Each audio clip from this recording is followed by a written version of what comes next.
Hello, ladies and gentlemen, and welcome to the Say Report. I'm your host, Devin Decker, and joining me, my host companion, Sejan Sarwick. How you doing this morning, Sejan? I'm doing great. You're running it hot on my end, bud. What's going on? It's funny because, let's see, we are recording this on Saturday at 9 Devin, 7 Sejan. And at 8:53 Devin, I sent a text to Sejan saying, hey, I'm grabbing a Zoffy and we'll be on. Zoffy, of course, being a typo for coffee. And so I went to Dunkin' Donuts and, not a sponsor, right? Also, I think by saying Dunkin' Donuts, if they were a sponsor, they would drop us, right? Because they very much want you to call them Dunkin' from now on. Yeah, no, they are not the donut people any longer. It's time to make the everything but donuts. Fred the baker is rolling over in his grave. So I take a ride to the... Why didn't they put the things on the donuts? That would have at least been something. What do you mean? How do you mean?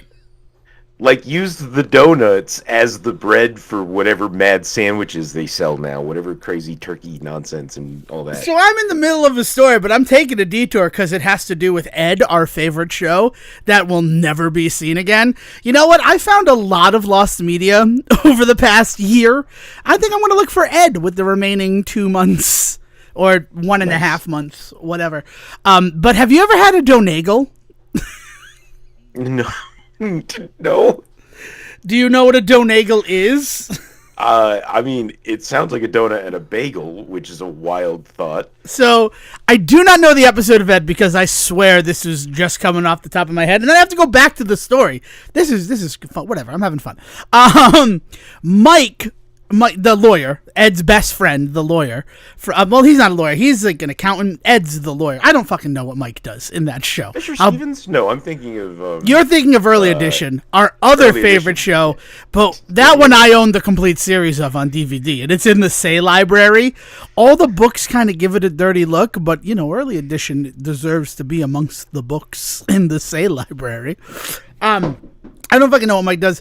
And he was just inside. It doesn't matter. So Mike comes to Ed with he's always kind of like coming to Ed with investment opportunities. So I guess he's an investment banker.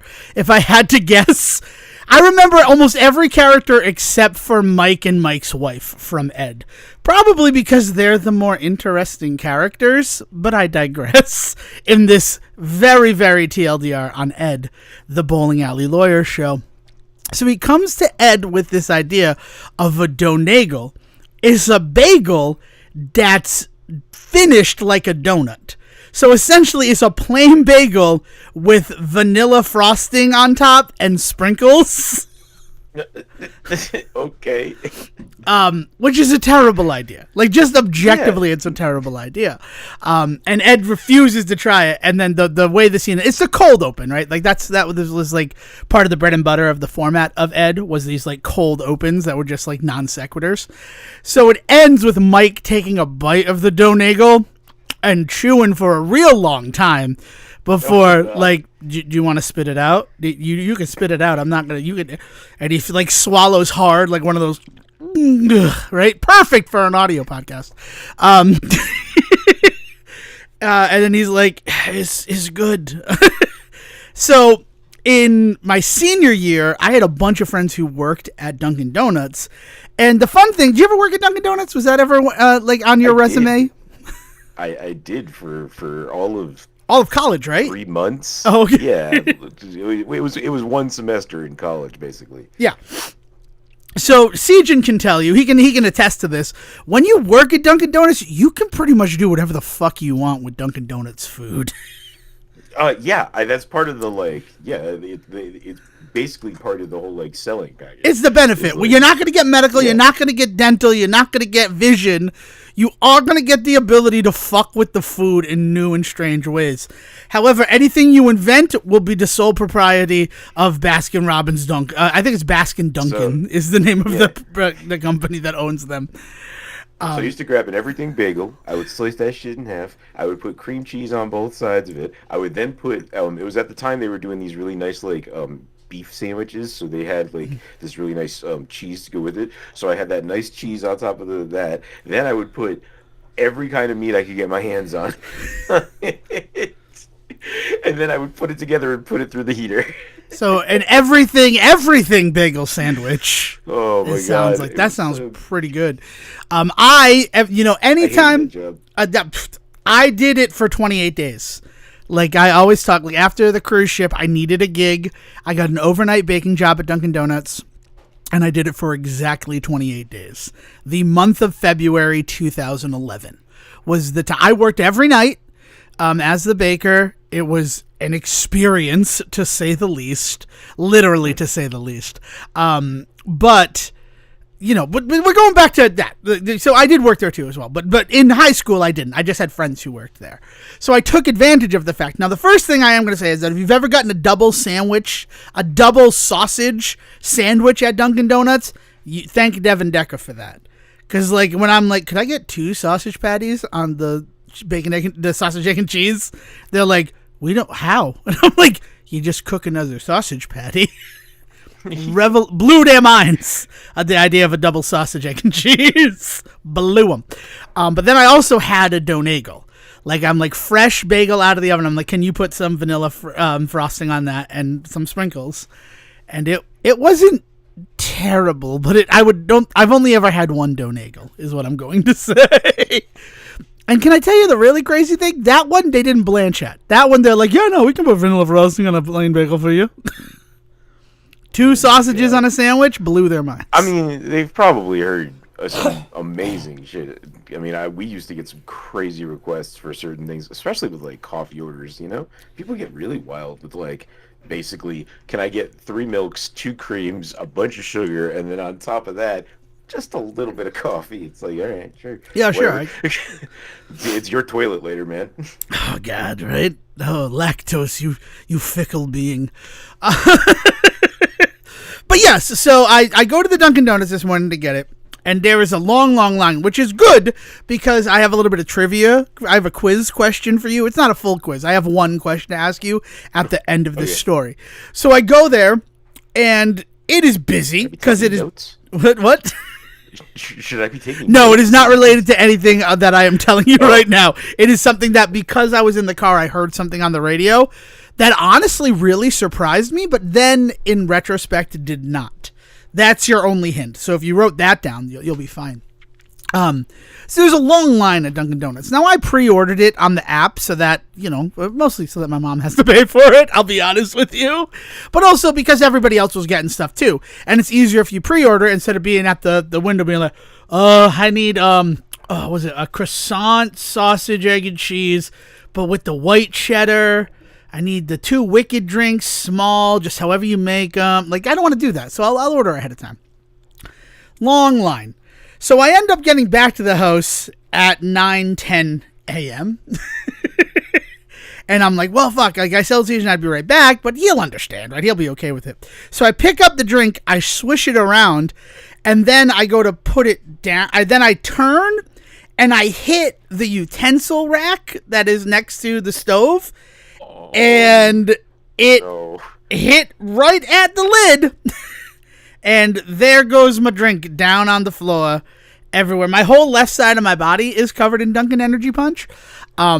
But I have not had it. I didn't get a coffee. I got a a Rockstar Energy Punch, right? Again, not a sponsor.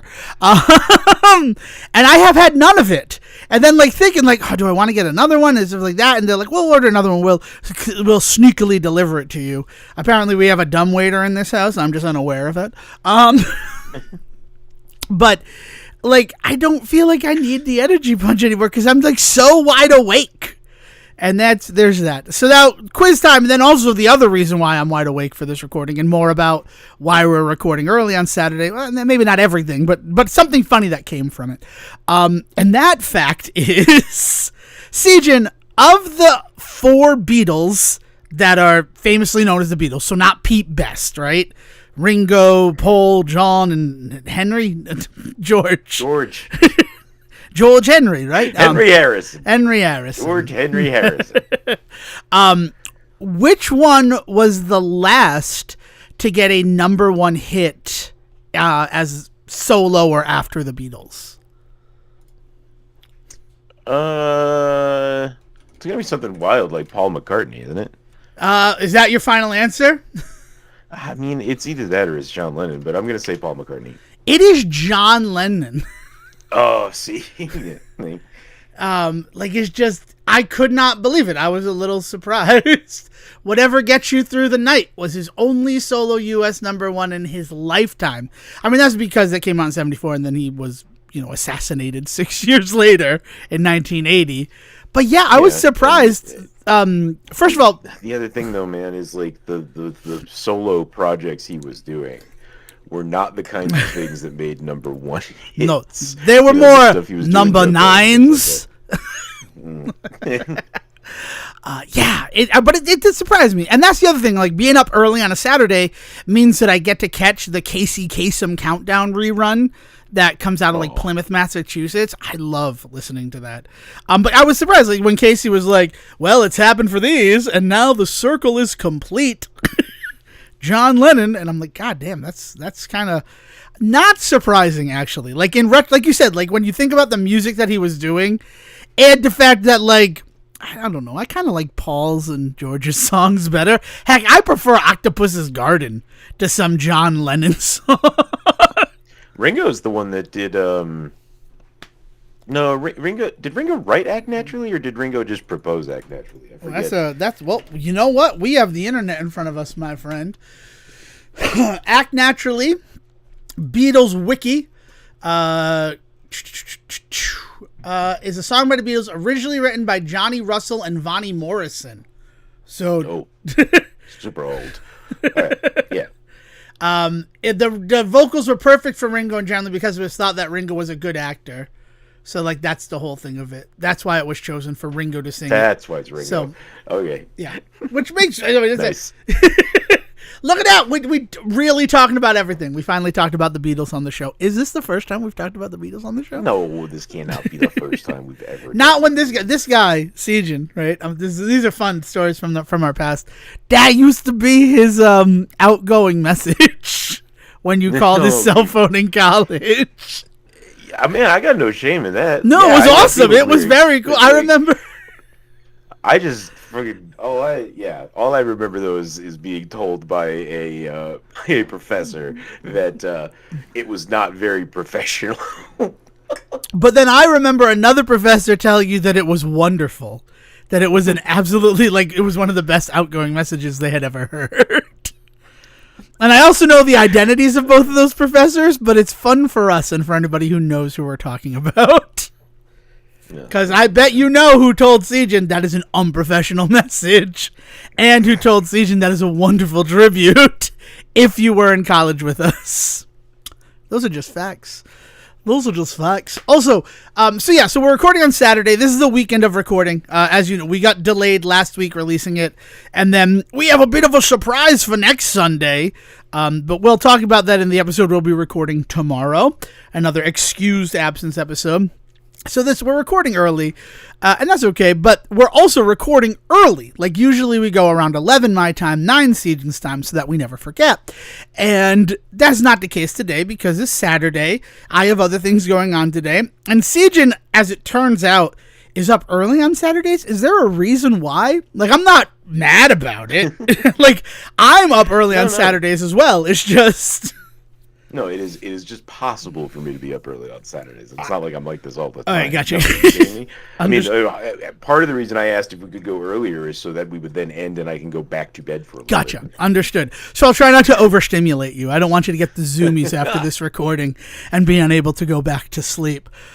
But the thing is, so I have friends all over the world. That's like just a byproduct of the fact that I worked internationally and just made friends all over the world. But my two best friends are Sejan, who you heard his voice every week at the Say Report, who is a 2-hour time difference, and Will, who is our third man, our third musketeer, the Quizmaster General, who is a 14-hour time difference, generally. That gets a little messed up around daylight savings time, because I think they do it earlier than us, or later.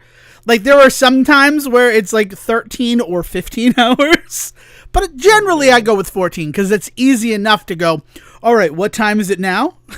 All right. So that time on the other side of the clock plus 2 hours. So like right now for Will is 11 p.m. That's fun for him, I hope. All right.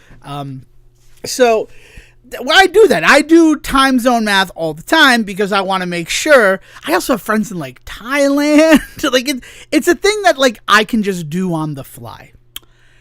It's not a thing that everybody can do on the fly because I told the family I'm recording on Saturday. We're doing it early. And they're like, oh, what's early? I'm like, well, like early for Sejin, like 7 his time. But they heard 7 our time. And then they thought that Sejin was a 3-hour difference so that he would be recording at 4 a.m., which is just insane to me. Like, I would never ask you to record at 4 a.m., though now I kind of want to. Can I just be honest with you? Like, it is something that, ooh, I wonder if I can make him do this. No, you can't. Dude, I'll answer that question right here, right now. If Sejin's recording at 4 a.m., it's because he did not go to sleep the night before. Oh, my God, yeah. But yeah, so come 7 o'clock our time, because I know that I'm able to sleep till at least like 8:30 before I need to be in the chair. I am apparently dead asleep, and the family hears me sleeping, and they're like, oh my God, he needs to be awake. We need to let Sejin know. We need to let Sejin know that Dev is not going to be recordable.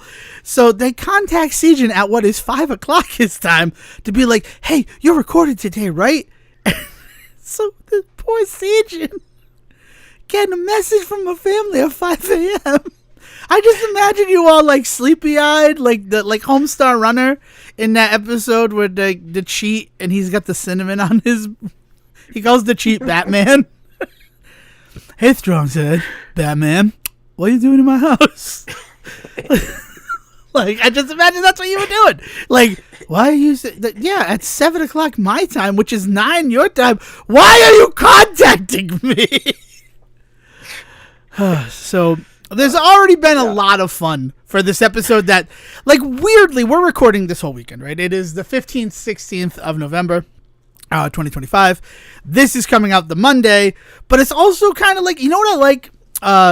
Well, I don't really like it, but I understand it. God, do you remember years ago when I tried to start a rivalry with Last Week Tonight? Yes. Oh, yeah. Vividly. I still have nightmares. Good. I'm glad. I kind of hate when I'm watching the show and he's like, we're recording this on Saturday, but also I understand that that's the end of the week. Right? Like, weeks tend to start on Sunday, end on Saturday. So if he's reporting on the last week, I'm not entirely opposed to him doing his recording on the Saturday and reporting on what happened the last 7 days. I think on one hand, if he did it early Sunday before anything could happen on Sunday, he might get anything that happened in like those, I think he records like around 4 p.m. in the afternoon. So he is opening himself up to 8 hours where something insane could happen. And then suddenly his show would like miss a huge thing that happened last week. But it's one of those things. But like, so recording on the Saturday before the Monday feels weird because, oh my God, what if something happens? But that's what we're doing. That's what we're doing this week. And this is still, God, we still kind of planned this one as a time capsule in case that wasn't going to be the case. So, Sejin, do you want to tell the people, like, the theme of this not excused but semi-excused absence episode? You mean the first topic that we're gonna touch on? Well, so I guess the fact that we are doing topics. Yeah. We're going back to the early days of the Say Report with topics. And yeah, so it is topic stuff. And Sejin, what is our first topic? So I was curious, Dev, what you consider to be a good fall movie, right? Like, what is a good movie to kind of snuggle up and watch this time of year? Like, what is the one that you go to? And like, is it like a certain type of movie? Is it like a specific movie? And I like, it's weird because it feels like you can't watch horror movies right now, right? But I'm also not in the mood to watch Christmas movies yet. So what am I watching? I mean, every other type of movie. No. Usually, It's a Wonderful Life is one that comes up a lot of the times around here, because I will go to the mattresses on the fact that It's a Wonderful Life is not a Christmas movie. It is just a movie that played at Christmas time because it was free to do that. But like, if that movie exclusively took place during the Christmases of George's life, I can't remember, George Bailey's life. My name is George Bailey. I can do one. I can't do it right now. I'm sorry. I don't know. You went from fucking Sean Connery to Bane to... Yeah, I don't. Then that's a super thin line. I want to live, Clarence. Yeah. So generally, the holiday bringbacks, as the local cinema calls them, kicks off this weekend in November. So that they can make sure that they get them all and they start collecting food for the food pantry. Because those were great. I'm actually kind of sad that those went the way of the dodo after the pandemic. Because it was nice because you got a ticket for every food item you brought with you. So your whole family, can of yams each. And then everybody can get in and see what is considered a Christmas movie, right? And I like that. I dig that. Actually, you know what killed it? And we talked about it on the show. Is that they were going to show Holiday Inn. Like, specifically Holiday Inn as the first movie, and then finish it with White Christmas, because that's a series of films. I don't know if a lot of people realize that White Christmas is a semi-sequel spin-off of Holiday Inn. And I thought that was wonderful. As, like, somebody who does programming and who works on things like that, I'm like, that is great. Because Holiday Inn is another one of those perfect movies for this exact time. For this kind of, like... What is appropriate to watch between Halloween and the start of December, right? And this like started really for me like working backwards from the idea of this conversation that we have all the time about this being the Oscar season, right? Like, what is it about this time of the year? Is it just because we're so close to the Oscars? No, I don't think it's that alone. I think there's also just something about how the ways in which we are prepped to like our whole lives to take in art and things like that, like we kind of get really insular and really introspective, right? Yes. in like the fall, and so like we want meatier material in like our entertainment as far as like movies and I mean even nowadays video games and stuff go. Yeah, it's true. And I have some other stuff too, but like usually I'll have seen Wonderful Life, and then once I've watched Wonderful Life, I kind of give myself carte blanche to watch it as many times as I want until Christmas. Like that's just one of the nice things about that film. It is also weird, like you talk about, like it feels strange to do it, but this is when companies who are not releasing awards bait release their Christmas movies. Because you want to make sure that it has enough time, right? We go listen to our Surviving Christmas episode. It's wild. It is just a wild episode where everybody lost their fucking mind. Like that this movie came out in October and it's available on DVD in December. Like it was one of the quickest theatrical release to home video releases that had ever existed. Prior to time, prior to the whole industry. Like, can I just I'm not to jump off of the topic because I do really find it to be an interesting topic, but I'm going to the movie theaters once a week if possible because they're gonna die very soon.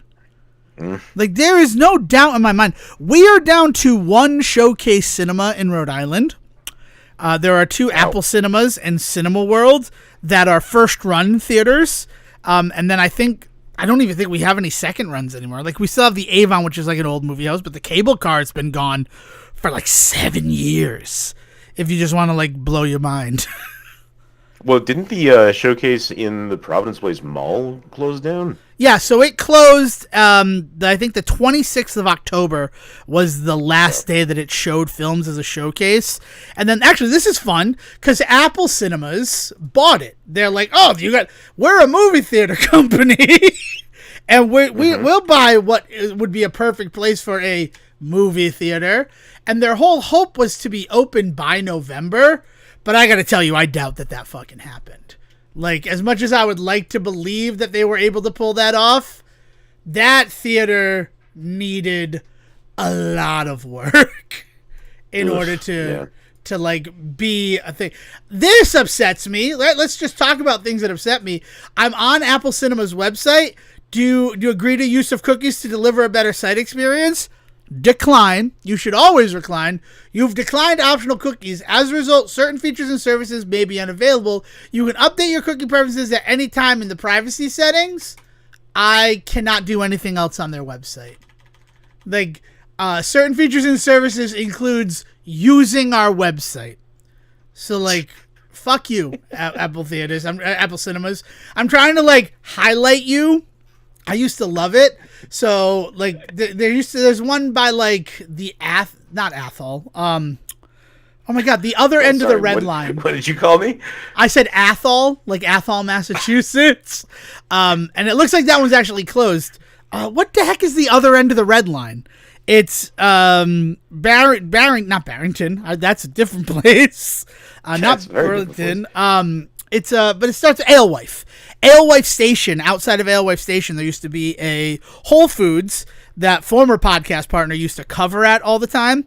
Former podcast, partner, not former podcast partner for the Say Report. It's always been Sejan. So whenever I would drive her to work, I would watch movies at Apple Cinema until her shift was done. So I do like the Apple Cinema's experience. I'm mad about their website, though. But according to the website that I am now on, it does appear like they're open, right? Like, well, everything is pre-sales. Let's see. Wicked re-release. I could go see the Wicked re-release today. So they have successfully opened the Apple Cinema up at the Providence Place Mall. So, again, I don't know how good it's going to look. I have to be honest with you.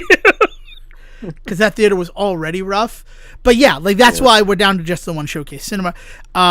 They are real bad with showtimes. This is going to be a bigger deal with what we're talking about in tomorrow's recording. But a couple of films I've been trying to see, they did not have showtimes for like actual showtimes up. They had placeholder showtimes up until Tuesday at 7 p.m. Which, like, in a world where pre-buying your tickets for big movies is a thing you can't do. Like, I am, and they don't, and I'm mad at Showcase. Again, we're talking about film, so this kind of works.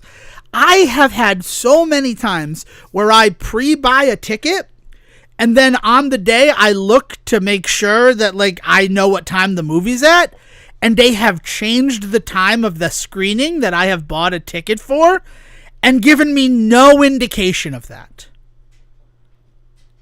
Like, that also pisses me off. That is a terrible user experience. That's just... They send me a freaking email 2 hours before the movie starts. Like, your movie is starting soon. But in that, I don't think it says, like, the start time. It's just, like, if you want to pre-order your concessions or things, like, here's a reminder on how you can spend more money at our theater. How you can give us more, yeah. Like, it's... But, like, that happened with Madam Web was the first one that I did that. That one, it wasn't placeholders. There was nothing else coming out because it was February, and they knew we're going to put it in the laser projection theater. I bought my ticket as soon as it was available, which was only a week beforehand, too. It's not like I bought it 7 months in advance and they changed the showtime. I bought it the Thursday before it came out the following Friday. And on that following Friday, I, like, checked to be like, all right, what time is this movie at? And it was 30 minutes earlier than the original time I had bought the ticket for.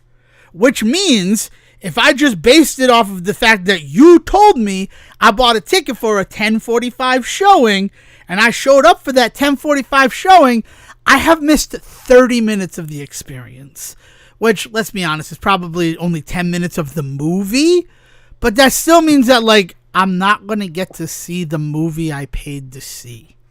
Yeah, no, 100%, man.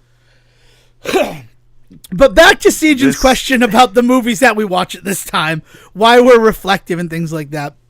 So, yeah, a lot of it, like, the holiday movie season does begin with November. That's an unfortunately undeniable fact. I don't love it, but it is a thing.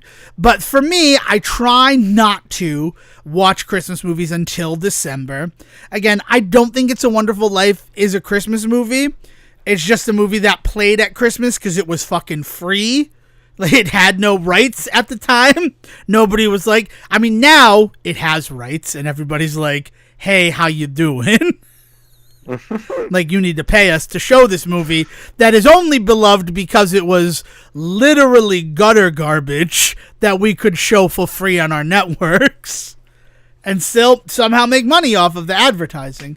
I mean, and then another movie, which tracks considering it releases the Thursday after this film releases, this episode releases, is Wizard of Oz. Like, Wizard of Oz is one of those November movies as well, because of the same reason. It was pretty much free to program The Wizard of Oz to air on ABC, NBC, or CBS.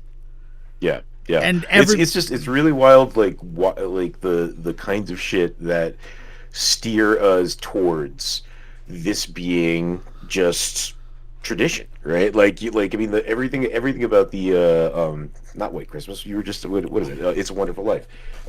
Everything about that being, shown and becoming this cultural phenomenon and all that.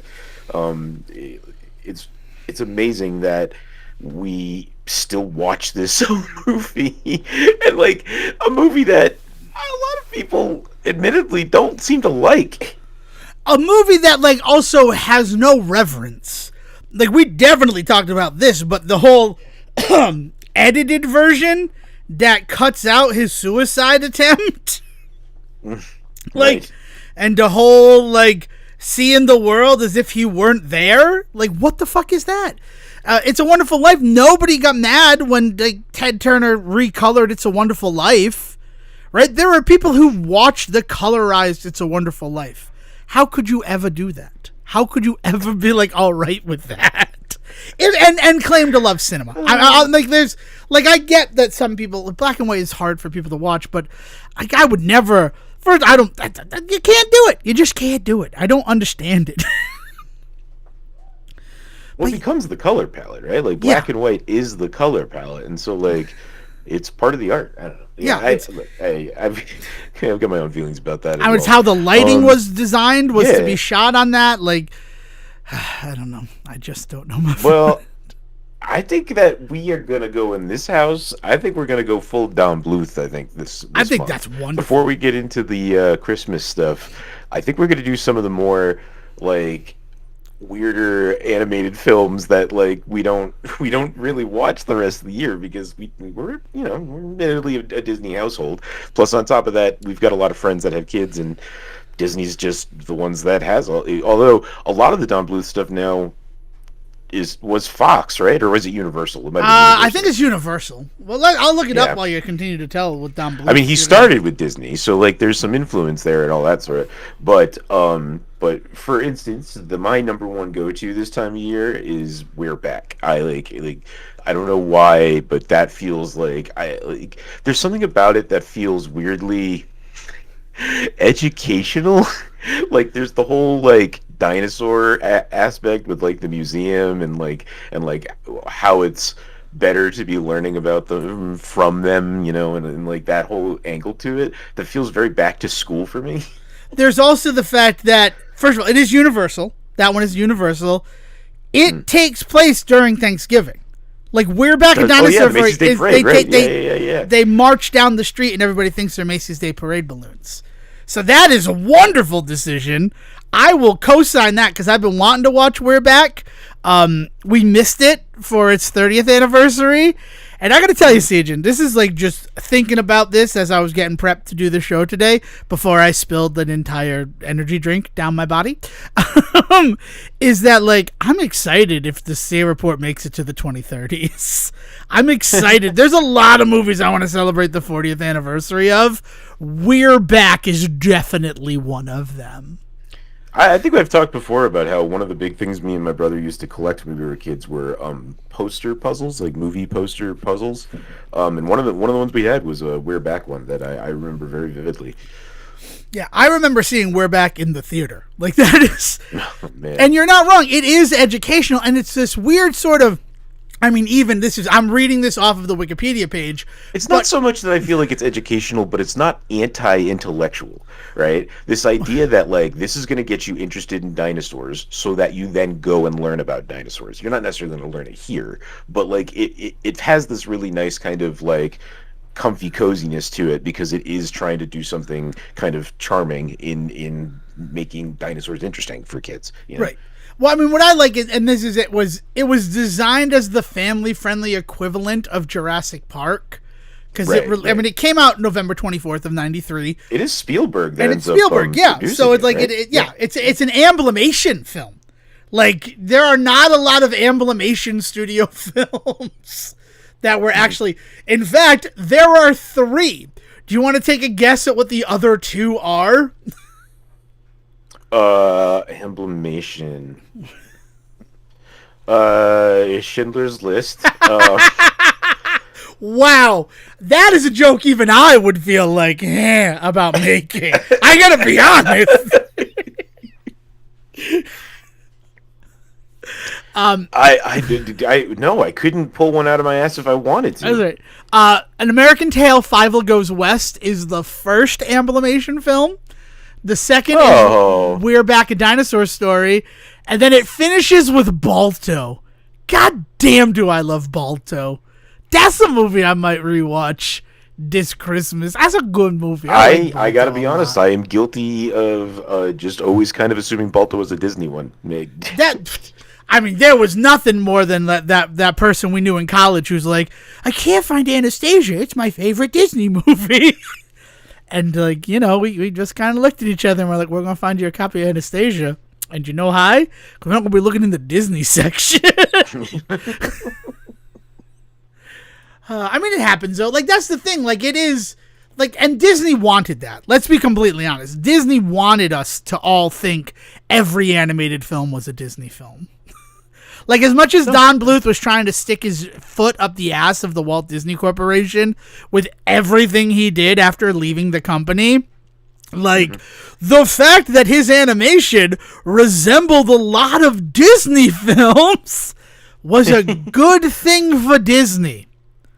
Yeah. Like, Thumbelina being voiced by Jodie Benson and looking a lot like The Little Mermaid, there's probably a large contingency of people who believe that Thumbelina is a Disney film. Yeah. Well, and, you know, like, I also, Troll in Central Park feels really fun this time of year. You know, you could almost watch it on Halloween if you wanted to, you know, that kind of thing.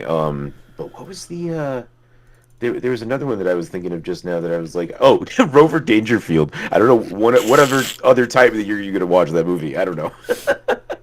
Never. I don't get me wrong. I don't ever need to watch Rover Dangerfield again. I mean, the All Dogs Go to Heaven movies. Like, I think, like, I could sit down and watch that right now, right? And then, you know, the thing is about all of these movies and about Don Bluth movies in general is that they always had a real. I mean, they had a real edge, like, darkness to them. You know, there was always something dark in these movies. Mm-hmm. We're Back. I mean, like, the scenes where they lose their minds again. Like, some of the scariest scenes I remember when I was a kid, you know, like seeing those dinosaurs freak out. And, like, so there's something about it where it feels kind of like this is the kind of movie that I want to watch when it gets dark early outside, you know? Yeah, I get it. I like Rockadoodle, if we're going to talk about Don Bluth films. Man. Rockadoodle is a film that I have always loved. Chanticleer, no!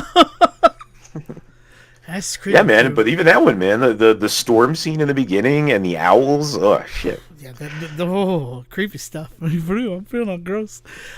So I think what we're going to do, because Disney is another thing, very generally in November is when you get your Disney animated piece. Right? That's true. Like, so that's the thing. So, and Zootopia 2 is the one that's coming this year, proving that Disney is just a sequel factory at this point. Have you seen the Toy Story 5 trailer, Sejin? I'm going to imagine not. No, I saw the poster, and, you know, like, I'm not... Look, every time one of those movies comes out, everybody loves them. So like, what am I supposed to be surprised? Yeah, no. I'm gonna see it. I know I'm gonna see it. I just have not sat down and watched the trailer yet. That's just the fact of this episode. No, but you know what? I've watched the trailer 1,000 times on. I mean, just while we're talking about animated movies, not in the House of Mouse, is Mario Galaxy. Oh my God, it looks so good. All right. Well, now that we've derailed a little bit, and we'll get back to where we were. Do you think that is Daisy on the bike? Because I think that is Daisy on the bike. Oh, that's a good point. I hadn't even considered it. Yeah. Yeah, probably. Because you very much then, see there's the scene of the face and Luigi's reflected in the goggles, which means that Luigi is in front of Mario. And then there's somebody in a yellow coated thing ahead of Luigi. And I'm hoping that's Daisy, because everybody's like, how is Daisy not going to show up in this movie when all the other ladies are? And I'm like, I'm pretty sure she's in that scene on the bike, because they're clearly in a desert. Well, yeah, and did you see what desert they're in? They're in the fucking Mario Odyssey desert. Yeah, I don't remember the name. Which Oasis Land or something. No, it's the Fiesta place. The Fiesta. I'm trying to think of the name of the actual planet. This is me typing Super Mario Odyssey into the thing. Not a planet, a land. Desert Kingdom. It's just called the Sand Kingdom. They are in the Sand Kingdom. Well, yeah. I don't freaking know. It's a good time. Not to be confused with the Desert Kingdom, which is from the Super Mario Bros. Super Show. Thank you, Super Mario Wiki. That was helpful. Yeah. But... Yeah, no, that movie looks really good. What? Taking this all the way back. Yeah. I think that there's something about like wanting to have I don't know, like something to like keep the kids indoors, I guess is the other part of it, right? Well, it gets dark earlier, so that's the thing. I don't know if you were a streetlights kid. I feel like we may have been the last generation of streetlight kids. Yeah, and I was, but my parents weren't great about even obeying those rules that they put out for themselves. Like they wanted you in even before the streetlights, you mean? Yeah. Okay. Yeah. Not the other way. Not the way we're like, the streetlights are on, but Siege's not home. Why don't we put on another episode of NYPD Blue? No, it was not my they thing. Wanted you in before. I get that. So like, but if you were, when the streetlights are on, you got to be home, kid. That meant by like November, you had to be at the house at like 4:00, and you had school, right? So like you'd get home from school probably around 2:30. You'd really only have that hour of outside time, and you still got to keep your kid interested until the primetime shows start. So yeah, it is animated movies are a good way to do that. And I bring up the Disney of it all because what we're going to try to do in this house is catch up on the pantheon of animated films that we have missed since 2020. We have still not seen the Puss in Boots sequel. We have not seen Despicable Me 4. We have not seen either of the Bad Guys films. You gotta keep me in the loop on this, man. I want to watch these alongside you guys. All right, very cool. Yeah, well, we're creating the plan right now, but I want to watch those. Like as much as I want to see Zootopia 2, there's been a lot of things from companies that I really enjoy their output that I have just not been able to watch. That I'd like to watch. Got to do Elio, man. Oh, we saw Elio. I loved Elio. We talked about Elio on the show. I'm pretty sure. Yes. Yeah. Right. Yes. No. But I understand the whole maybe you haven't seen Elio yet thing that's in the water. Don't get me wrong. If you haven't seen Elemental, I think it's worth it. That very weird movie, but like overall pretty good story. Just the way that they like took various stereotypes to create every like grouping of elements was weird. Like not thinking, but it's like they mix and matched stereotypes, which then becomes like even more tone deaf. The fact that we're just defining the fire by their immigrant stereotypes. Like, oh, that's fun. Okay, Cool. Yeah, right. Like, maybe just making it unnamed various immigrant, it doesn't make it any less racist. It actually makes it a little more there because you're like, these are the stereotypes of immigrants. Oh, just like as a blanket statement, like okay. Like Moana 2 is another one that I don't want to just sit down and watch, and I didn't even really like Moana, and by all accounts, Moana 2 is terrible. But and I don't know if that's true or not. I'm just saying, like, I don't think I found a single voice on the internet that is like, yeah, Moana 2 was worth it, right? So, but I still want to watch it because I'm curious. Especially since I wasn't. 2 is one of those ones also that was kind of thrown in there when What's His Nuts was in charge, not Bob Iger. You know, there was that weird year where they brought in somebody else. I don't remember who that was, but yeah, there was. Yeah. Yeah, he just like, we're going to do that. Or he cleaned house by more the fact that Moana 2 was going to be a series. And then they took the series and then condensed it into a movie.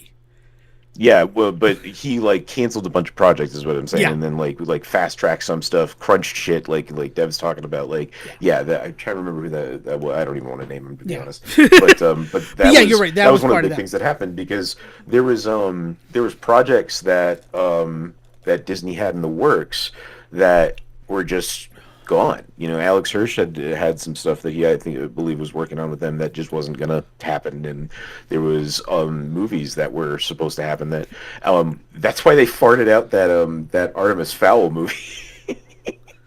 Which I still have not seen, but I gotta tell you, it's not on the list. No, don't worry, don't put it on the list. It's not worth it. But then I guess final things that I'm watching besides like that, Dutch is a film that we are big fans of here at the Say Report. We love the movie Dutch. I would not mind watching Dutch. I try to watch that every Thanksgiving.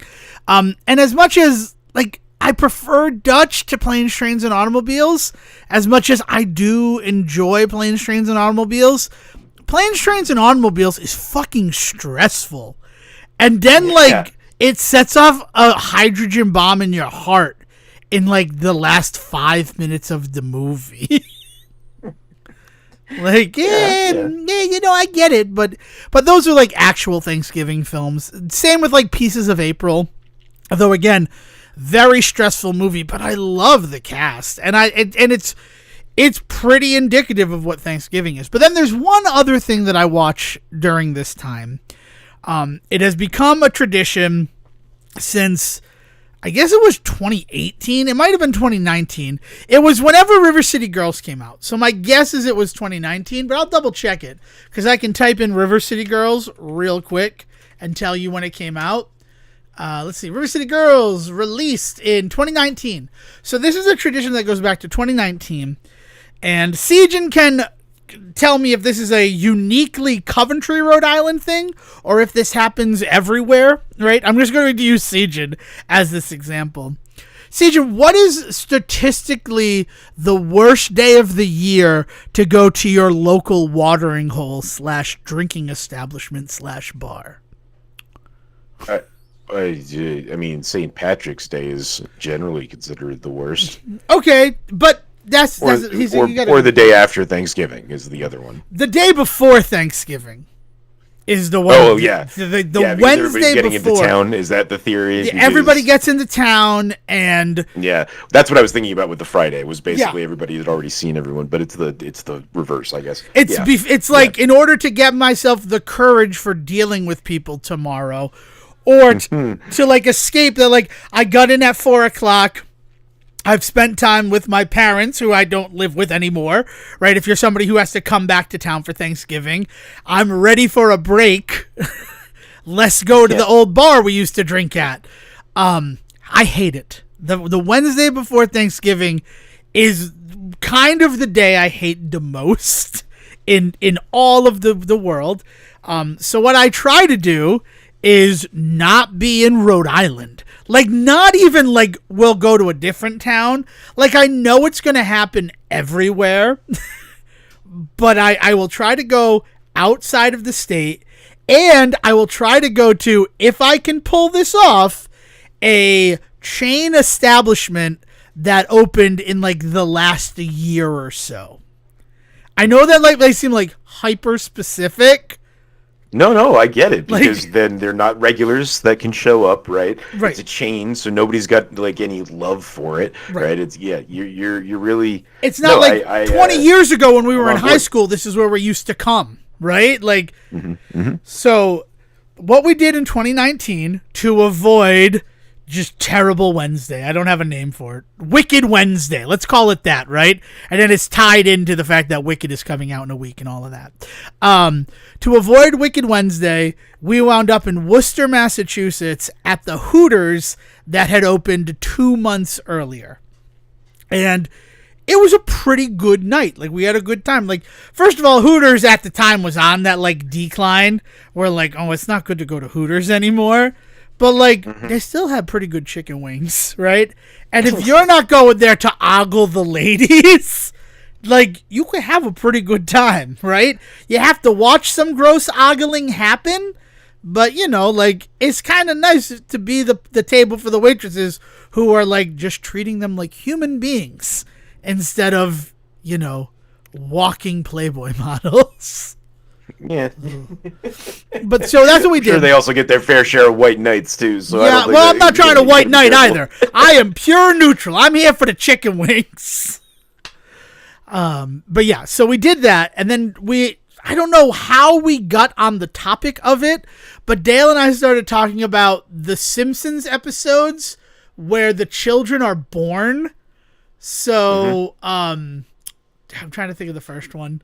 That is where Bart is born, because that's the one that like kicks it off. Like this is, I feel like an idiot. This is not it like Story of Bart or something like that?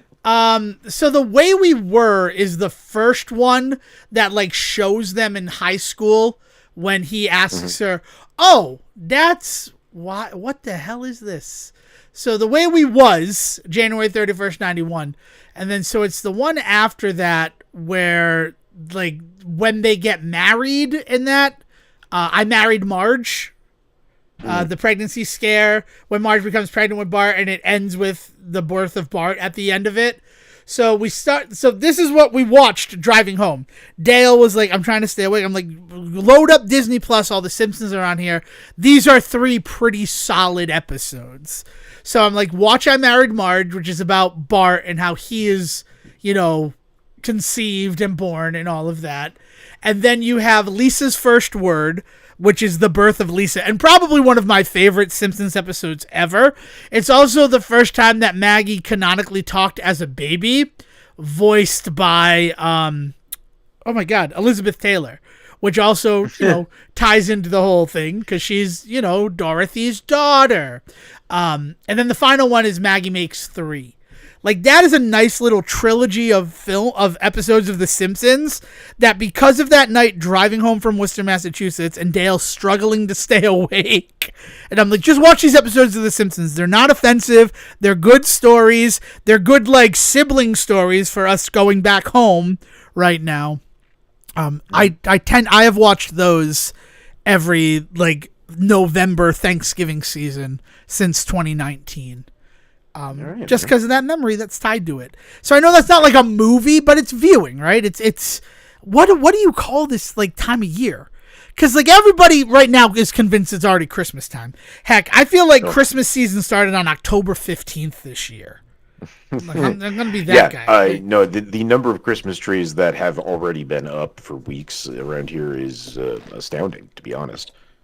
It's I saw a film last night that we're going to talk about tomorrow's recording, and someone had on a Christmas t-shirt.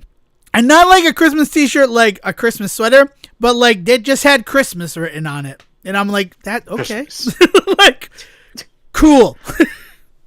Just in case I forget, my favorite holiday, it's Christmas. My favorite holiday is, do you have a mirror I can read this in? Yeah, I just, looking down, it's hard. So yeah, there we go.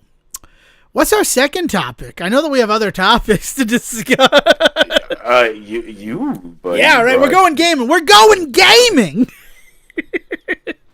And we're talking about a game that's coming out on December 1st that we have both played the demo for, and a game that shouldn't work, but oh my fucking god, I have dumped so much time into it. All right. So, Sejan, why don't you flip a coin and decide which one of these we're going to talk about? Okay. Like, I think with that means we have to talk about. Oh yeah, no, we should definitely finish on Cosmic cannot Invasion. Believe you. Did we record the story about how I bamboozled your family into watching an episode of American Dad? Oh yeah, no, there's a whole episode that talked about that bamboozlement. Right. Well, I felt I finally understood their pain when you were like, "Hey, yeah, I'm looking at Q Up, and I mean, it's only $8 right now. You should get it." So I did, and then we started playing it, and I immediately was just like, "What have I done? I don't know what I expected." That's right. It is the future of esports. It is burning up the Steam charts. It's Q Up, which if you're looking for it, it is the letter Q hyphen UP. And it is competitive coin flipping. It is a game of pure RNG. And I'd even go as far as to say it is RNGenius. It is wonderful. I absolutely love it because, yes, it is a game where the computer flips a coin and there is nothing that you can do to influence which side comes up, the Q side of the coin or the up side of the coin. And it's simple, best of 5 matches. First team to get 3 coin flips for their favor wins. On each team, there are 4 members. And okay, so that's fun. That's how simple it starts. But then you get your first skill point unlock and skill unlock. And you learn about the skill tree system of this game, which is where it really starts to shine. Is that the fact it is structured while being a competitive coin flipping game. It's structured like were they character shooters? What is Overdrive? Overdrive? That's not even Overwatch. But top down shooter. No, there's a name for it. Because you have characters, I'm gonna type in Overwatch. Don't put me on a list. Oh, Overwatch. I'm sorry. I thought you were talking about a very different game. My bad. No, it's okay. Overdrive? Is that what you said? Overdrive is definitely what I said, and that was wrong. I understand that. I couldn't remember Overwatch. I haven't thought about Overwatch until Overwatch 2 fucking sucked. They said there was going to be PvE, and then they're like, no, we lied about that. Mascot shooter? Is it mascot shooter? Yeah. Because, they call it mascot horror, so... I think, a hero shooter is what they're called. Hero shooter. A first-person shooter or third-person shooter that focuses on teamwork and all of that. So basically, you pick a hero who is built this way. Q Up is built like a hero shooter with the coin flipping. And you start with 3 heroes available to you. The gambler, who's a cowboy. The medic, who's a medic, like Layla the medic. That's who I'm playing as. And then you played as the other one. I don't know what the third one that's from the beginning. Is he just the gamer? Right. Yeah, he kind of is just like a dude with a Walkman. He's just he's like a gangly white dude with a Walkman. Oh, okay. So, yeah. I'm going to look up Q Up characters. Maybe I can get this done. So the game is a metagame, right? The entire thing is a joke, right? Wrapped up in a really nice package. And how long can the joke go on? I don't know. I'm gonna dig into it a little bit more and see. But man, I could not begin to tell you. I had no idea what that game was until that coin flipped twice. And after that coin flipped twice, I sat back and thought, wait a minute. Is this just this? And that was the moment that I learned what Q Up truly was. So the last character available again, his name is Mint, and his title is The Pro. So he's like a pro gamer. That's supposed to be what he represents. And then there are 5 other characters to unlock that have just crazy unlock stuff. There's the character, the Troll. Her name is Pesca. To unlock her, you need to lose 1 billion Q points in a single flip. Which I've gotten close, but I've not ever gotten to 1 million down. I will be honest with you. 1 million or 1 billion? 1 billion down. I've gotten to, I think like with you, I had 438 million Q points lost. 765, I think. It was. Yeah, I mean, it's a wild game, and like the commentary is solid, right? Like the joking about the esports, like and like how it's all just random numbers of it all and all of that shit, right? And the ways in which then it also then builds itself out to be something much more interesting with the skill tree and stuff is all. It all works. It all lands really well for me. It just I think people should be prepared. Yeah, no, it's definitely like know what you're getting into. It I believe it's still on sale through the 19th of November, which means that's the other thing. Let's be clear here about what a sale is. It is on sale for what, $8.99? Is that what it is? Yeah, it's 10% off. It's $8.99 through the 19th of November. Meaning that its full price is $9.99. So true, that's true. It's a $10 game. But I gotta say, as somebody who has continued to play it, like there are levels for each of the characters that you play as, each of the heroes, and then there's a level for you as the player that is determined by that Q score, and that can go up or down, which is kind of my favorite part about it. I love being like diamond level 5, and then I'll get a bad flip and be all the way down to bronze level 1. Like it's just that like thrill of victory, agony of defeat is something that I feel with this game all the time. And honestly, I like getting knocked down to the lowest level because as your player level goes up, the amount that you lose for each loss also goes up. So if I built my character very nice, right? Because like the things that you get in your skill tree are things that like add multipliers to how much Q that you've like earned. So that can really fuck you in the ass. Like, let's just be honest about that.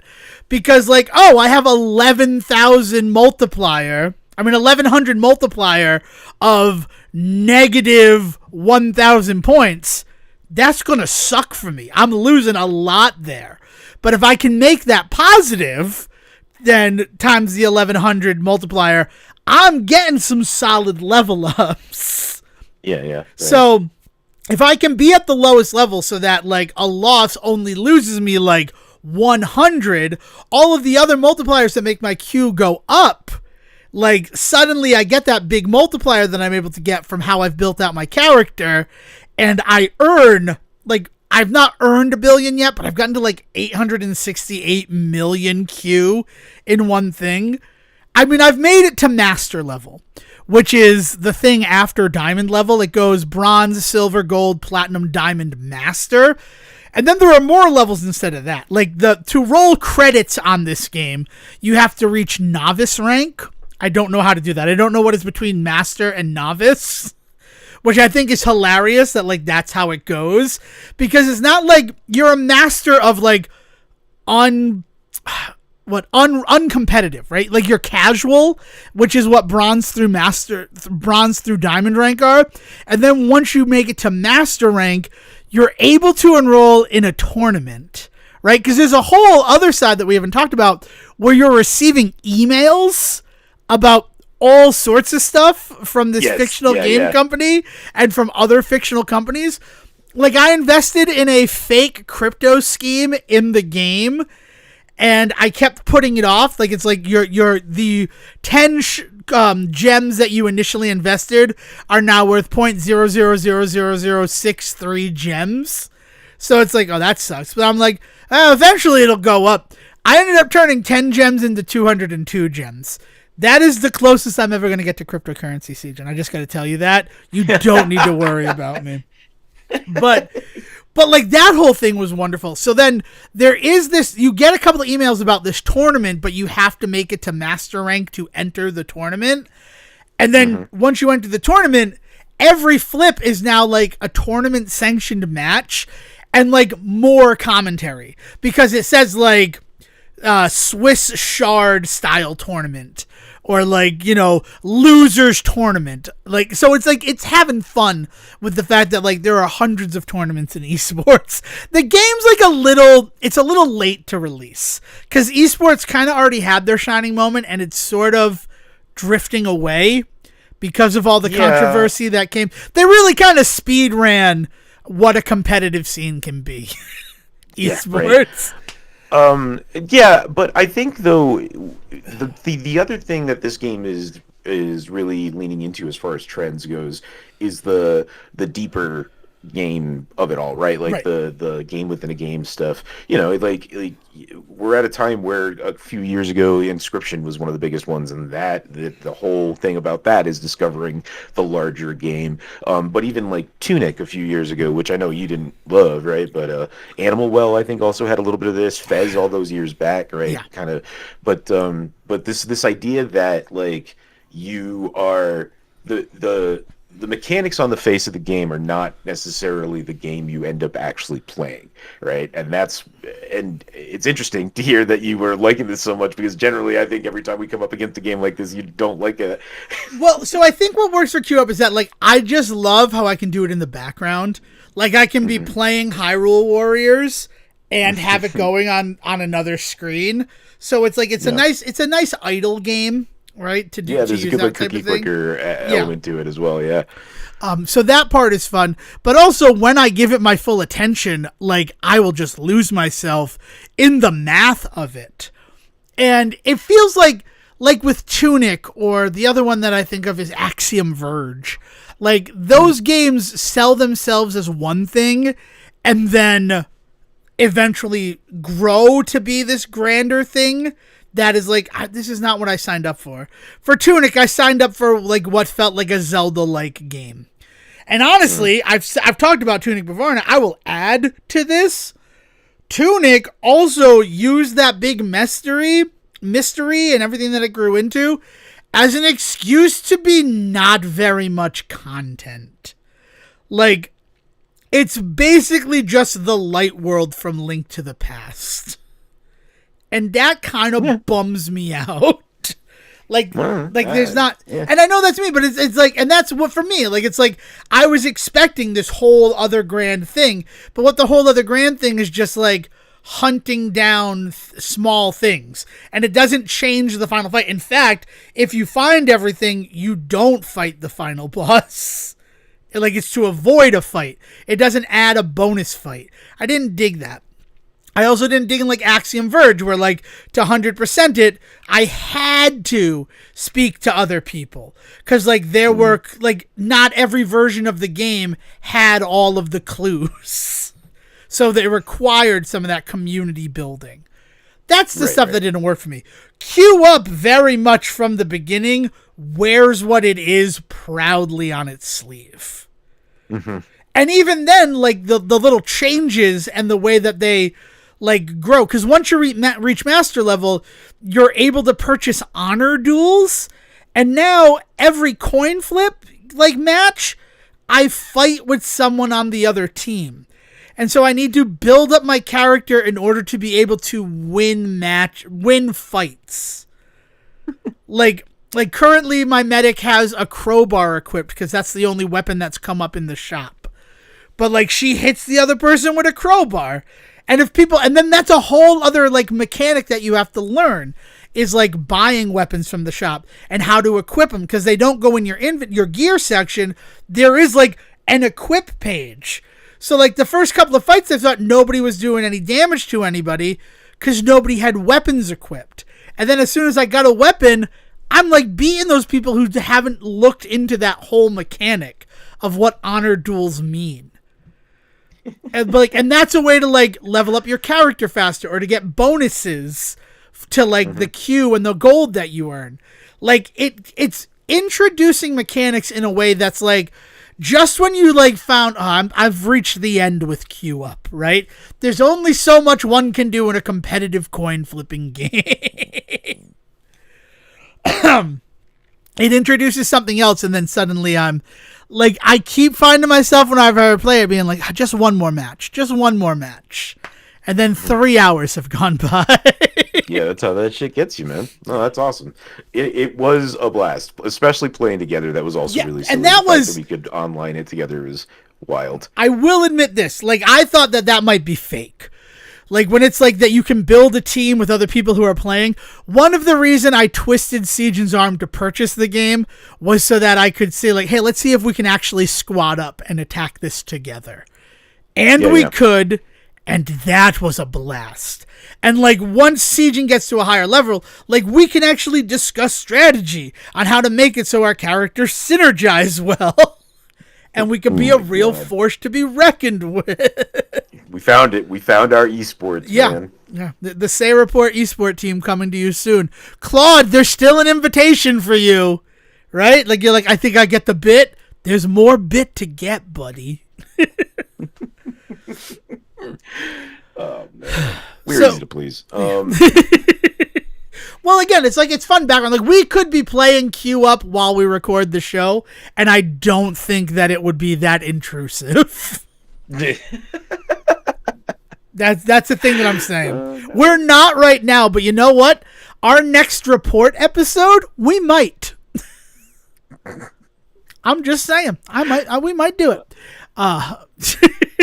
That's something to discuss. Fantastic. But the other thing that we're going to talk about is a game that it's releasing on December 1st, which seems a little strange to me. I can't remember the last time that like a game release was on a Monday, but I'm okay with it because I want to play this game. And that is Marvel Cosmic Invasion. The like spiritual follow-up, like the way that Konami was releasing a bunch of beat 'em up games in the 90s, where by all accounts, like the Simpsons arcade game is a spiritual successor to the Teenage Mutant Ninja Turtles arcade game. And then X-Men is the, like their younger brother. Because it's all built on like this beat 'em up engine and the way that they understand it. Marvel Cosmic Invasion is sort of the successor to Teenage Mutant Ninja Turtles Shredder's Revenge. And it's super exciting because we love that game. That game, I own that game on every possible system I could have it on, and I have 100%ed on everything except for PlayStation 5. And that's just because I haven't had a time. I'm so backlogged in my backlog. Finally, I think it's up on PlayStation Plus now. I'd download that and play that with you. Oh yeah, that's good to discuss. We can have that discussion because I did not love that even though PlayStation 5 was out, they released the Shredder's Revenge as a PS4 game and then released it again as a PS5 game. No free upload. I will say I like that all the DLC is for both versions of it, though that was a problem too because when I initially bought it, I bought it and they only had it available for PS5 and they said that it would apply to the PS4 one, and that was not the case. Like that was a blatant lie and they had to go back and fix it. So that happens, right? Things happen to happen. But yeah, so you've played the demo, right? I haven't played the demo since the demo dropped because that day was great. I played through the demo with my mother because she's a huge fan of the X-Men game and beat 'em ups in general. Like me and my mom would go to the arcade and co-op beat 'em ups. I think it's one of the reasons why beat 'em ups are something that Dale and I enjoy, is that it's just kind of in the Decker DNA that like this is the type of co-op experience we enjoy. Yeah. As long as friendly fire is off. If friendly fire is on, then it ruins everything. But yeah, no, I think it's that makes sense to me though. It's a genre for me that only works when I have other people to play with. I can't do games like this on my own. I lose interest real quick. But sit me down with a couple of friends playing a game like this, and I can play for hours. Yeah. Oh, definitely. And that goes. Gosh, I mean, I remember in high school, when we were traveling around for like band trips and theater stuff, I'd bring my Super Nintendo and we would just like do tournaments of Turtles in Time. Like, all right, this is this team and we're going to see how fast they can get through the game and stuff like that. Like that was a good time. That was a good way to pass the night when we could not get alcohol into our hotel rooms. But yeah. So this one's looking pretty solid, man. I don't know. What were your impressions? First of all, I like that they're smart enough to understand that there are two types of Marvel arcade games and appeal to both sides of the player base. That might sound crazy, it sounded crazy coming out of my mouth, but the big difference from kind of all beat 'em up games that I've played, I cannot think of another one that does this, is the fact that you don't pick one character, you pick two characters. A la the Capcom, like, Marvel vs. series. Right. Capcom did a lot of Marvel video games. The only one that didn't have multiple players multiple characters for a player to select was Marvel Superheroes. Because after Marvel Superheroes, they did Street Fighter versus... they did Marvel versus Capcom. They did Street Fighter versus Marvel. I'm sorry. Street Fighter versus Marvel is the one that I never played in arcades. But it is my favorite of them by far. Because the Marvel that is on display is the best selection of Marvel characters. Cool. Not that, like, obviously Marvel vs. Capcom 2 gives you so many Marvel characters to choose from, but, like, they had really distilled it down into, like, the cream of the crop in that first Street Fighter vs. Marvel game. But, like, all those games, you have the ability to pick two characters, and they brought that to the beat-em-up world, which really works for me. Like, especially the two character switch off was really fun. So who'd you pick? I did Wolverine and Rocket Raccoon. Nice, man. I did Nova and Eddie Brock there. Venom. Venom. Yeah. Well, I was like, why can't I think of his name? But yeah, I did those two. And my thinking was because one of the things that I really liked in this is the flying mechanic. Yeah. That is in this game. And so using Nova to fly around and doing a whole bunch of cool stuff like that, and then just, switching over to Eddie Brock to just like lay waste while on the ground. Also, like, it's really cool to have a super kind of backed up and on the ready, right? Like, that was kind of cool to know that I had that kind of always in my back pocket.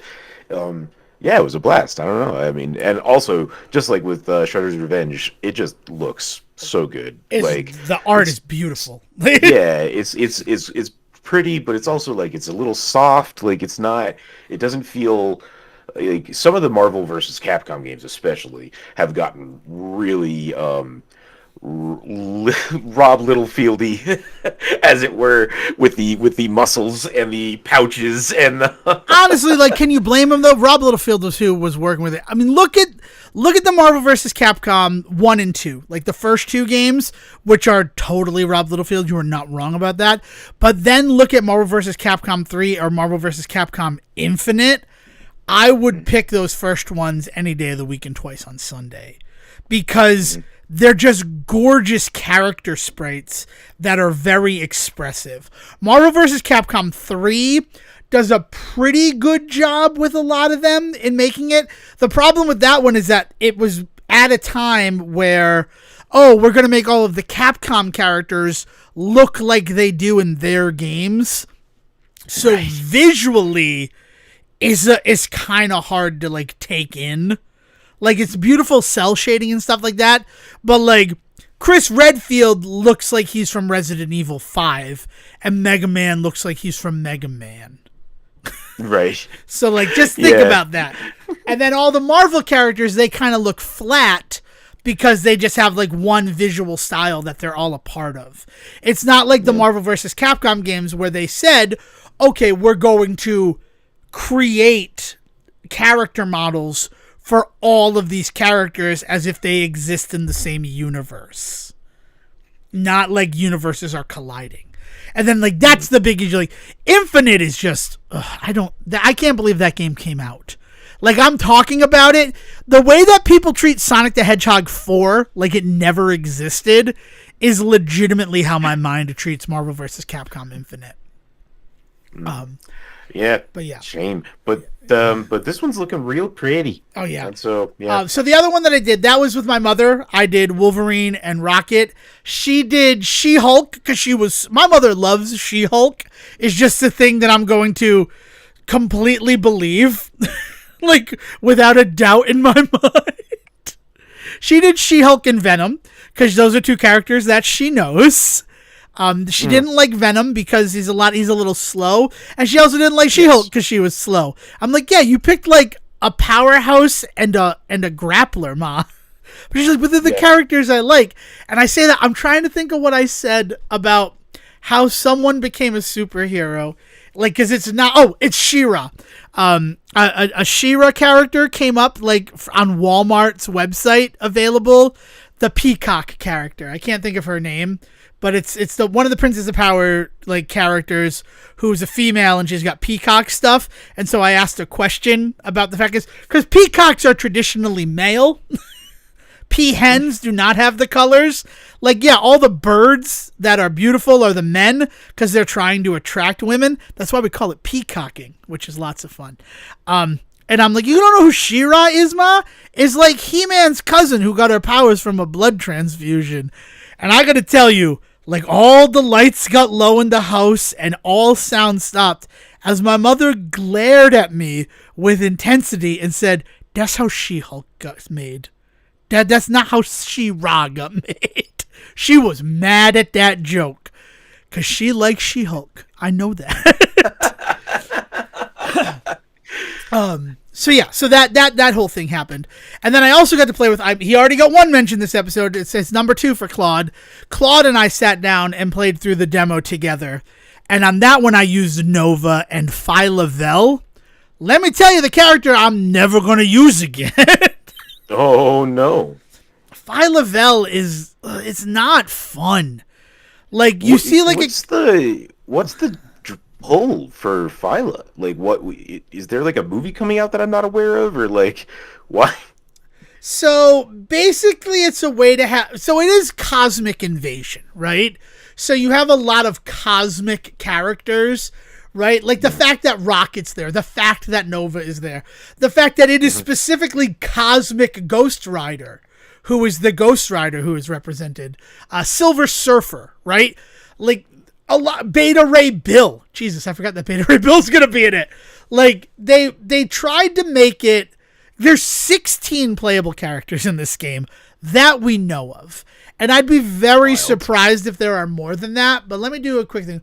1, 2, 3, 4, 5, 6. Yeah, 6 of those 16 characters are canonically more cosmic coded. And then you also have like Phoenix is there, which is sort of the cosmic version of an X-Men character. And Venom has kind of gone cosmic with the whole King in Black storyline. And all this stuff about his home planet. No, Eddie Brock joined the Guardians of the Galaxy for a while. Yeah. So, like, you look at that, like, it's kind of like they wanted to use the iconic characters. So, your Black Panther, your Captain America, Iron Man, She-Hulk, because Hulk I don't think would fit in with the art style. I think he'd just be too big. Spider-Man, Wolverine. Like, they have all these characters, Storm, who are very much... These are Earthbound heroes, and then they have the cosmic ones. And unfortunately, everybody seems excited that Brie Larson is going to be Rosalina in the Super Mario Galaxy movie. I love that. I'm excited about that. But the whole Captain Marvel, in the eyes of the people who care about money, is radioactive right now. The Marvels is still the movie that we point at as like, this is the biggest failure. It's not the biggest failure. We've looked at that. We've looked at the money that the Marvels made against some other movies, Quantumania, and how like, no, it's just like, this is the one that everybody yelled about was the Marvels. So this was the one everybody had an opinion about. Yeah. So Phyla-Vell is a safe cosmic Captain Marvel family member, because like it's not a character that people know. Like there are like there's the one that I would want is the one with the stupid cosmic armbands that ended up being the whole thing behind Kamala Khan. Can I have a figure of him? He's beautiful. Marvel Boy, maybe? I don't know. It doesn't matter. Like they had to use a character. What? Wonder Man? No, not Wonder Man. I can find it real quick, and I will. What the heck? We're talking. Walgreens exclusive figures, Quasar. Quasar, I think, is another good one, but Quasar just uses his fists. Like, Phyla-Vell is also exciting because she has the big sword. Like, that's her whole thing, is that she has that cosmic sword. So she doesn't look the same as all these other characters who are just fighting with their fists. So, like, I honestly think that even if Miss Marvel or Captain Marvel or the other one, Pulsar, were, like, not radioactive in the eyes of the people who, like, think about what will be most profitable for us. Phyla-Vell may have been the best choice anyway, because she's a member of the Captain Marvel family. She was also Quasar. She actually had a Quasar. She is the second Quasar. So is Richard Rider, the original Nova. That's a lot of fun, how things work that way. Comic books, right? Yeah, comic books, right? Everybody's everybody. I mean, Cosmic Ghost Rider is Frank Castle. So, like, so I'm excited to play. I'm like, honestly, like, the team that I'm probably going to kick off the game with is Cosmic Ghost Rider and Silver Surfer. Because, nice. There was that whole thing when he became the Obsidian Surfer, like, wielding Thor's hammer, where the two of them teamed up. Like, and that was such a great story. And they're also two of my favorite characters. Like, Silver Surfer, when I remember watching the Fantastic Four First Steps film with the family, and my mother, like, you watched the Silver Surfer as a kid. That's not what the Silver Surfer is. And I'm like, well, that's what the Silver Surfer started as. The Silver Surfer I watched was after he had given up his servitude to Galactus and was trying to amend for his actions. But yeah, so it is like, the game looks incredible. It comes out December 1st. Yeah. I plan on playing it. We even got, Mom doesn't love controllers, so we have a fight stick that, like, this weekend or next weekend, I am going to be customizing for her with, like, an actual good joystick and a couple of gamer finger buttons, so that on December 1st, we're going to get it on PlayStation 5. That's going to be the first one. And Dale and I, we all have the day available, are going to sit down and play through Marvel Cosmic Invasion. Hell yeah, man. On fight sticks. So that sounds awesome. Yeah. I mean, the game is clearly built for controller, though, because there's, like, so many, like, little, like, trigger stuff in order to do, like, team-up moves and things. But I also think it'll be fun to, like, recreate that arcade experience in the house. Yeah. Yeah. I don't know. I'm excited. And that's it. And, like, we're just talking about a demo, right? Did you play through both levels? I did not make it through the second level, but I did get to the second level. Okay. The like cyber. It's the helicarrier. It's the helicarrier. Right. Yeah. Right. So the shield helicarrier. No, just every shoot 'em up has the techno building you have to go through. That level there's always a techno building. It's always, yeah, exactly. I play a lot of beat 'em ups. The guy's not wrong. Even the, like, medieval ones, somehow you're like, we've been transported to the future. Then like what, only on this one floor of the dungeon, though. Yeah. I do like I was watching somebody play Shredder's Revenge, like do a speedrun of Shredder's Revenge, and they got to the 14th level, the one where, like, Slash is the bad guy, and there's like, and here's the obligatory "we're in the past" level, and I'm like, is it that though? Like, they're just on, like, a jungle planet. Like, it's not, they didn't go to the past. It's not like there are dinosaurs everywhere. But yeah, which is something to consider, right? Like, we've been joking about making a beat 'em up for the Say Report that is Devin and Siegen fighting our way. We got a beautiful scene where we fight Mike Tyson, and another one where we fight Robot Orson Welles, because these are the things that we talk about when we're not doing the show. I can't believe I've introduced them to the show. And I had never considered, like, do we have to do an episode where we go back in time? Do we have to do an episode where we go to the future? Like, are those levels that we have to do? Maybe we do the techno level and the past episode in one thing.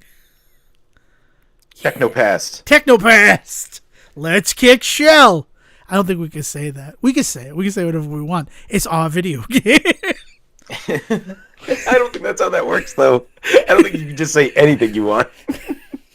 And this is like, yeah, so like every level is gonna be like a semi-episode of the Say Report where we're just talking the whole time.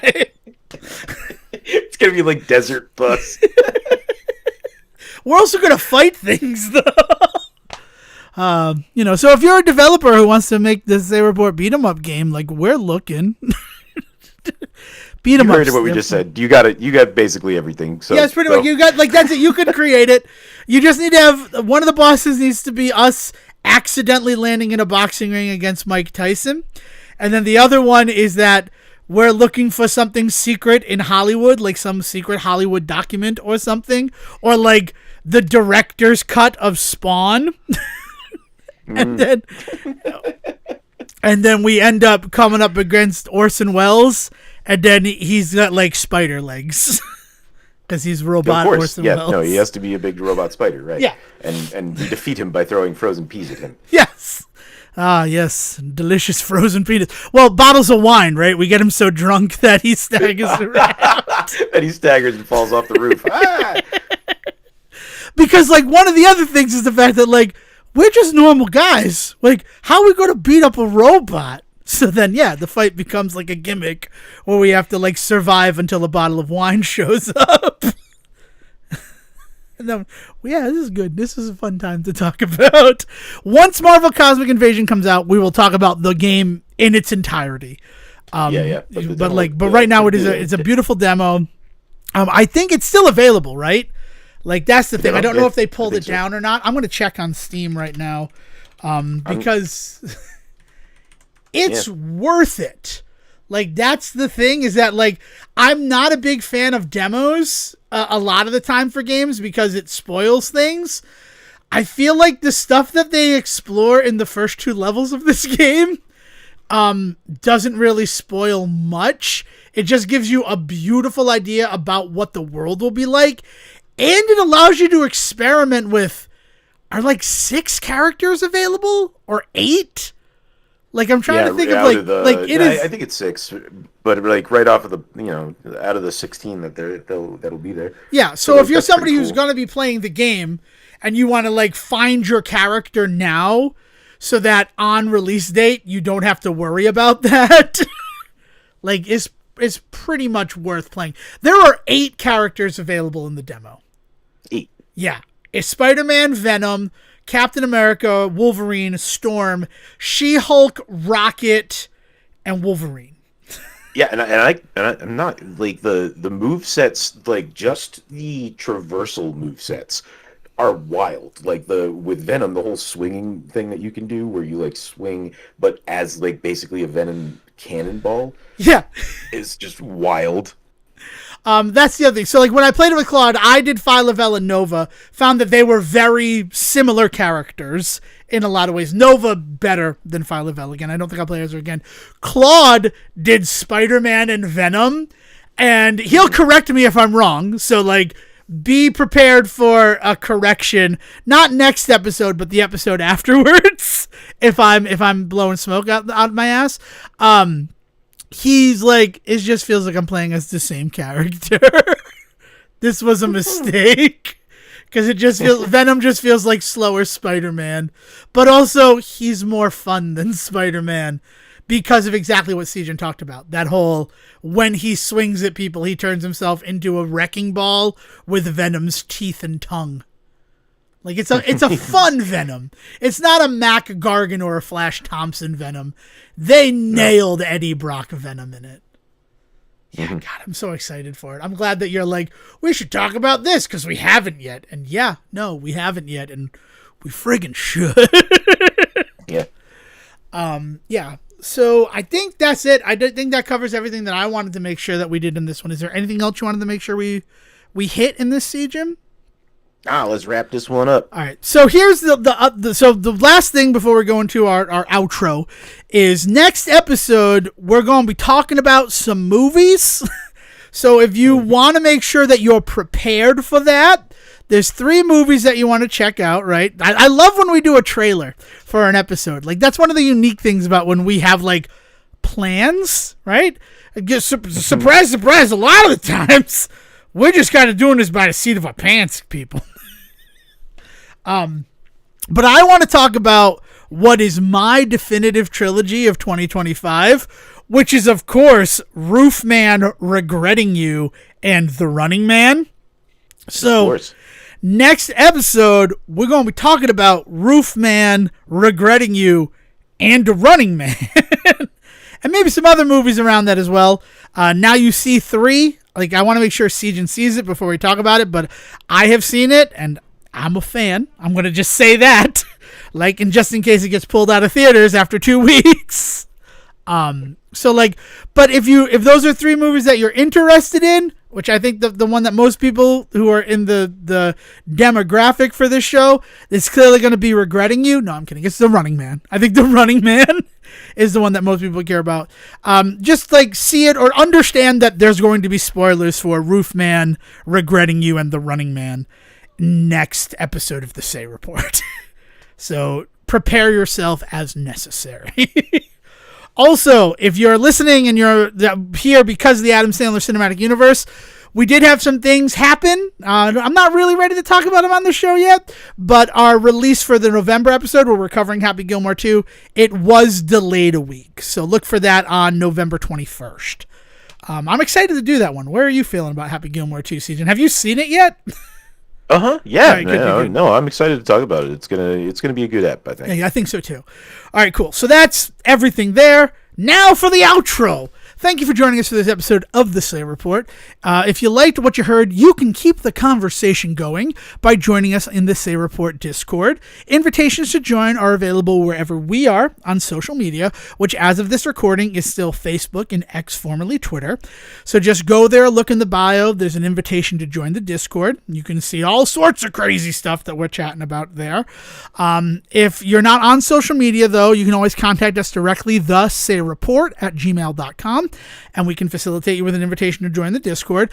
Or if you feel like Discord is a little bit too much social media-y and you just want to correspond via email, we'll accept those too, right? We're not very discerning with how you, the listener, get in touch with us. So just send an email to thesayreport@gmail.com. And the most important thing to remember is that if you're sending an email specifically for me, Devin Decker, or for him, Sejan Sarwick, just put our name in the subject line and it will be distributed appropriately. Just understand, while something that says Sejan in the subject line will only be read by Sejan, that doesn't mean that he's not going to bring it to the show. Understand that any submissions do open themselves up to the scrutiny of being discussed on the show. It's just a thing to keep in mind, right? And it keeps our asses covered legally. So that's that. With that, Sejan, any last words before we send this one over to Will? Bippity boppity boo. Oh, he bippity boppity booed. Will, it's off to you. Please bring us home. Have a good one, everybody. Bye-bye. Thank you for listening to the Say Report with your host Devin Decker and Sejan Sarwick. Please follow the guys on Twitter and Facebook by searching for The Say Report, and you can always subscribe on your podcast channel so this is delivered straight to you and you can enjoy it every week. With apologies to your mother, we'll see you next time.